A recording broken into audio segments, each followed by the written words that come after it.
नांदेडच्या हदगाव तालुक्यातील पिंपळगाव येथील श्री दत्त मंदिर येथे आयोजित भव्य रामकथा सोहळ्याच्या पूर्वतयारीच्या पार्श्वभूमीवर बालयोगी व्यंकटस्वामी महाराज यांच्या उपस्थितीत नियोजन बैठक पार पडली। या बैठकीस प्रमुख पाहुणे म्हणून माजी मुख्यमंत्री तथा खासदार अशोकराव चव्हाण यांनी उपस्थिती लावली।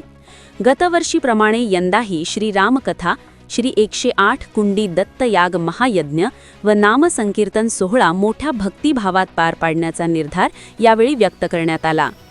बैठकीदरम्यान व्यासपीठावरून बोलताना अशोकराव चव्हाण म्हणाले की यावर्षीचा रामकथा सोहळा गतवर्षीपेक्षाही अधिक उत्साहपूर्ण आणि भव्य दिव्य स्वरूपात पार पाडण्यासाठी सर्व भक्तांनी सहकार्याची भावना ठेवावी।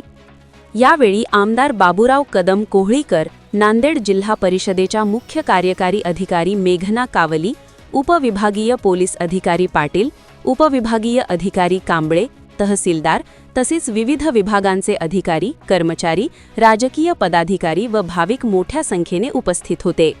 भव्य धार्मिक सोहळ्याच्या पार्श्वभूमीवर प्रशासन व आयोजकांकडून सर्व आवश्यक नियोजनाची रूपरेषा निश्चित करण्यात आली असून पिंपळगाव परिसरात भक्तिमय वातावरणाची सुरुवात झाली आहे। Bureau report, GK news, Hadgaon, Nanded.